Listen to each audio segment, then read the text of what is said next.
Assalamualaikum warahmatullahi wabarakatuh. Apa kabar sobat sekalian? Cuma lagi di channel Ramadan ini. Kali ini kita akan membahas berita hangat dan masih hangat diperbincangkan, yaitu tentang kelanjutan kasus Sambo, dan sudah mulai memasuki babak akhir setelah terakhir ya adanya tuntutan penjara 20 tahun. Tetapi apakah tuntutan itu akan dimaksimalkan atau justru lebih ringan dari tuntutan jaksa? Nah, ini ada analisis dari ketua IPW ya, Indonesian Police Watch, yaitu Sugeng Teguh Santoso. Nah, internal Polri tidak ingin Sambo dihukum berat supaya rahasia aman ya, dan kita ketahui banyak sekali permasalahan dari internal Polri itu yang kalau dengan adanya hukuman yang berat dari Sambo dikhawatirkan ya, dalam tanda kutip, borok-borok dari Polri itu akan diungkap. Ini sesuai yang dilansir oleh metro.suara.com. Langsung saja kita baca dan kita ulas. Sambo tetap ditakuti. Ketua IPW Internal Polri tak ingin Sambo dihukum berat supaya rahasia aman. Ketua Indonesia Police Watch IPW Sugeng Teguh Santoso mendengar ada mantan Satgasus yang bisa menjadi sosok berpotensi melobi-lobi kejaksaan untuk meringankan hukuman Verdi Sambo. Kendati demikian, Sugeng tak berani menyebutkan sosok nama tersebut karena belum melakukan pendalaman lebih lanjut dan tak mau salah sebut. Kalau bahwa ada yang melobi itu saya mendengar dan ada disebut nama, tapi saya tadi kan diminta sebut ya. Saya kan belum melakukan pendalaman.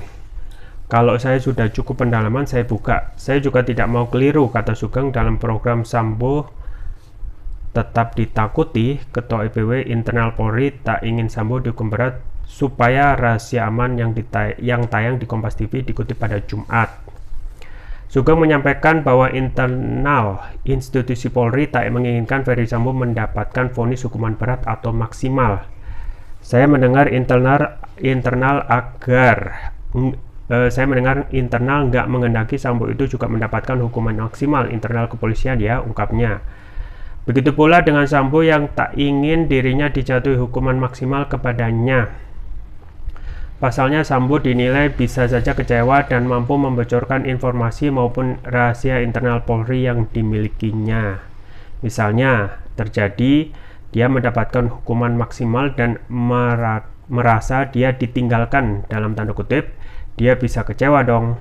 Kecewa kemudian bisa membuka sumber daya informasi yang dimiliki, tutur Sugeng. Sugeng lalu menyampaikan indikasi Sambo bisa saja bongkar informasi rahasia Polri. Hal itu berdasarkan pernyataan Sambo yang berbeda mengenai laporan hasil pemeriksaan LHP pada tanggal 7 April. Indikasinya kan dalam proses pemeriksaan kan soal LHP 7 April itu keluar. Kemudian ketika dikonfirmasi dalam persidangan, dia dan Hendra mengatakan membenarkan. Tetapi entah seminggu kemudian menyatakan, oh saya sudah tidak berwenang, kata Sugeng. Dalam hal ini Sugeng memberikan analisis bahwa ada pembicaraan usai Sambo menyatakan tak memiliki kewenangan. Sugeng menduga internal Polri meminta Sambo untuk tidak lagi memberikan pernyataan mengenai informasi kepolisian. Saya rasa ada pembicaraan supaya Anda tidak bicara lagi atau dia memberi sinyal, tandasnya. Menurut Sugeng, hal tersebut menjadi salah satu cara negosiasi untuk meringankan vonis hukuman Sambo.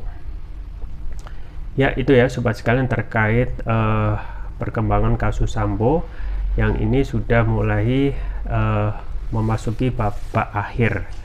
Jadi tuntutan sudah disampaikan, kemudian tinggal vonis.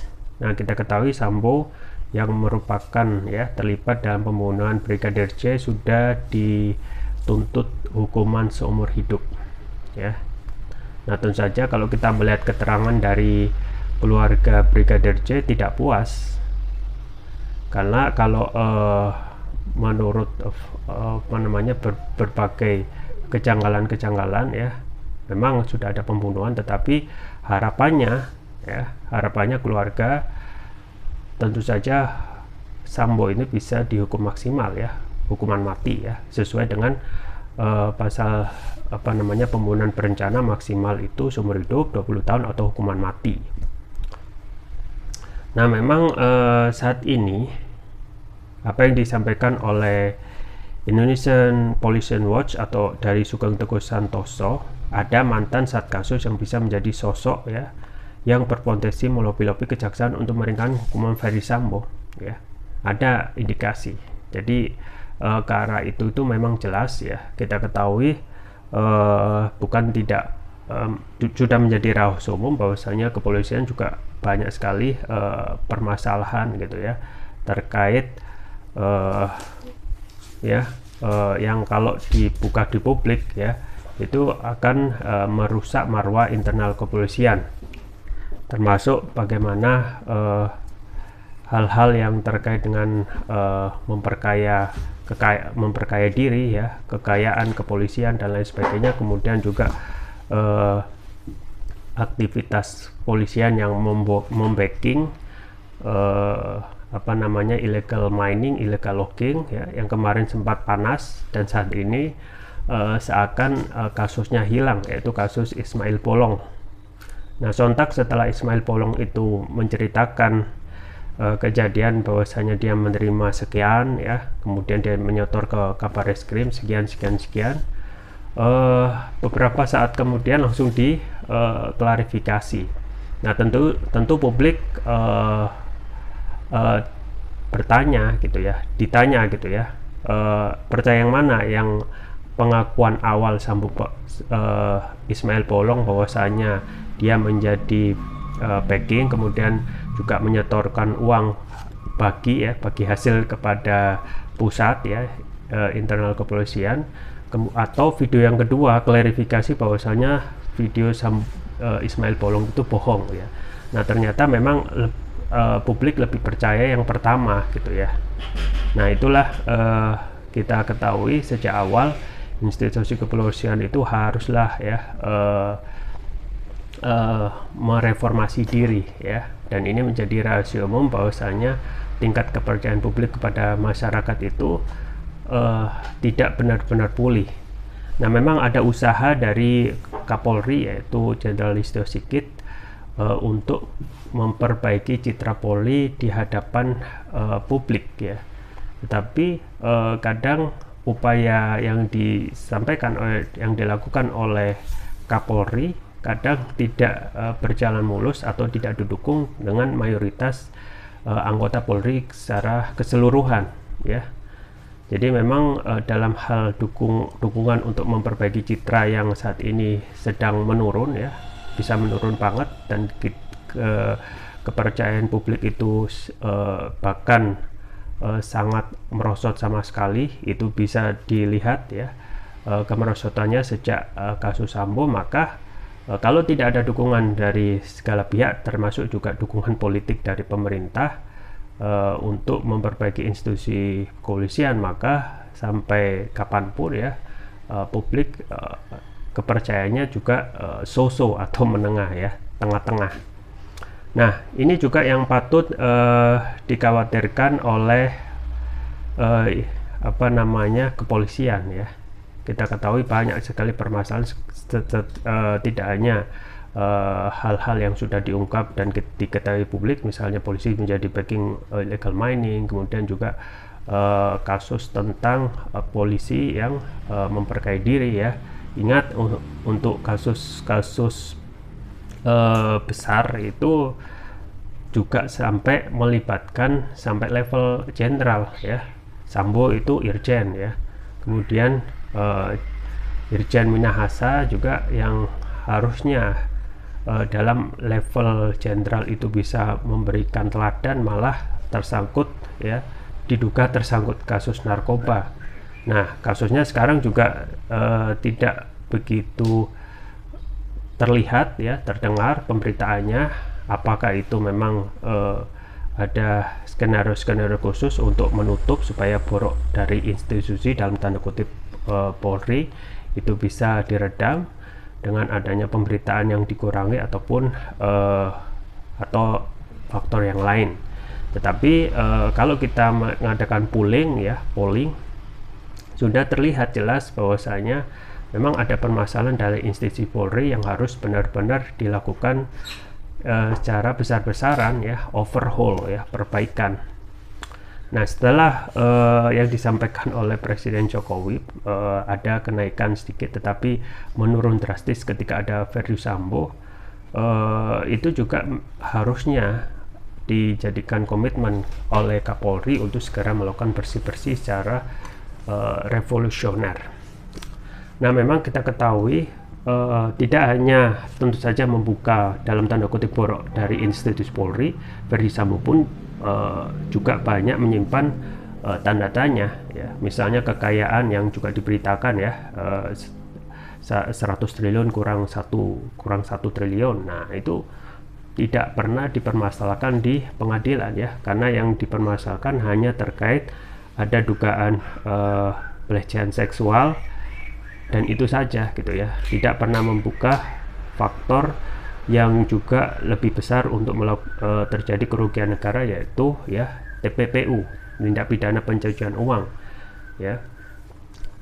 Pun juga kalau kita melihat gaya hidup dari Sambo dengan adanya kepemilikan rumah 3 rumah yang itu yang terdeteksi di Bangka, di Magelang dan lain sebagainya. Kemudian kepemilikan mobil mewah Lexus sampai beberapa biji. Padahal kalau kita melihat rekam jejak Verdi Sambo belum lama untuk menjadi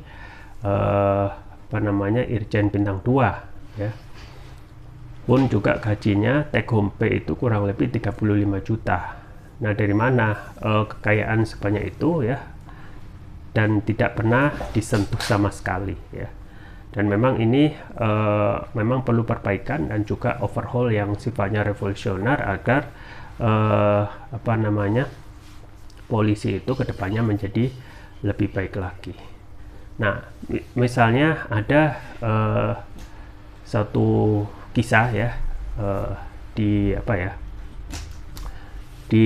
Makedonia kalau nggak salah, Presiden Margiashvili itu pernah melihat ada nilai ataupun persepsi publik terhadap kepolisian itu rendah sekali maka yang dilakukannya itu adalah mereformasi polisi mereformasi polisi. Bentar saya lihat saya pernah membaca karena ini juga berkaitan terkait perbaikan institusi polisi. Nah, setelah itu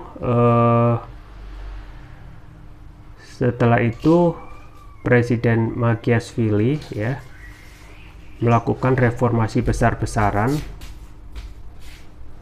terhadap institusi. Ini jadi Presiden Georgia di 2004 lalu Mikhail Saakashvili dengan berani memecat 30.000 polisi di negaranya sebagai upaya memberantas korupsi Jadi ini Presiden Georgia tahun 2004 lalu melakukan tindakan revolusioner yang luar biasa. Jadi 2004 lalu Presiden Georgia itu Mikhail Saakashvili memecat 30.000 polisi di negaranya sebagai upaya untuk memberantas korupsi. Jadi kelihatan ada korupsi langsung dipecati sampai 30.000 banyak sekali Nah, awalnya Mikhail Saakashvili itu Presiden Georgia 2004 menaikkan gaji para anggota kepolisian hingga 20 kali lipat dengan harapan mereka tidak korupsi. Namun upaya itu gagal dan para polisi itu tetap korupsi Jadi misalnya jenderal 40 lah dinaikkan 20 kali lipat.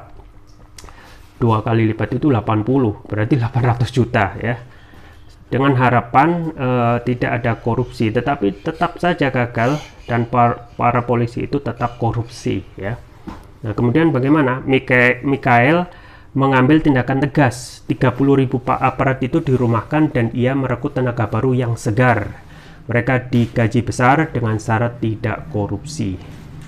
Nah, rupanya langkah tersebut berhasil mengurangi angka korupsi di negara itu.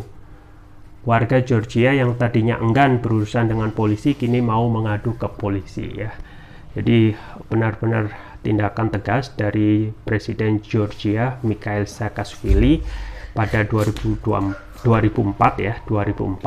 melihat kepolisian itu institusi yang korup.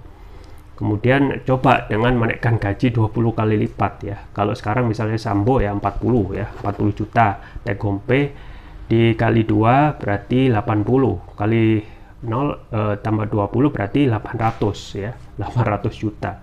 Nah, ternyata masih korupsi ya. Itu sampai ke bawah ya. Jadi jenderal sampai ke bawah itu 20 kali lipat. Ternyata masih korupsi. Akhirnya Mikhail bertindak tegas, 30.000 yang korupsi itu dipecat dan direkrut tenaga baru ya. Mereka digaji besar dengan syarat apa? Tidak korupsi. Nah, setelah itu terjadi perbaikan di Georgia. Rupanya masyarakat yang dulunya tidak percaya mengurus kasus-kasus juga korupsi lambat laun mulai berurusan dengan polisi dan kini mulai mengadu ke polisi. Jadi mulai muncul kesadaran masyarakat Georgia bahwasanya sudah ada komitmen dari pemerintah untuk memperbaiki institusi Polri yang terkesan korupsi ya. Jadi ini bisa menjadi pelajaran ya untuk dipakai sebagai project pilot ya di Indonesia. Yang kita ketahui suka atau tidak suka harus kita akui KKN termasuk di institusi Polri itu juga ada gitu, nilainya besar. Dan gaya hidup polisi yang kita ketahui Sambo yang bintang 2 ya, tentang isu 100 triliun kurang 1 triliun itu belum diusut. Nah, ini yang kelihatan, belum yang tidak kelihatan. Jadi memang perlu juga ada tindakan yang sifatnya politik dari pemerintah ya, misalnya seperti Mikhail Saakashvili tadi yang memecati ya sampai 30.000, kemudian direkrut tenaga baru ya, diberi gaji besar dengan syarat satu tidak korupsi. Dan ini mungkin bisa dicoba di negeri ini. Itu saja yang bisa saya sampaikan, semoga bermanfaat. Jangan lupa like, share, dan subscribe. Sampai jumpa lagi. Wassalamualaikum warahmatullahi wabarakatuh.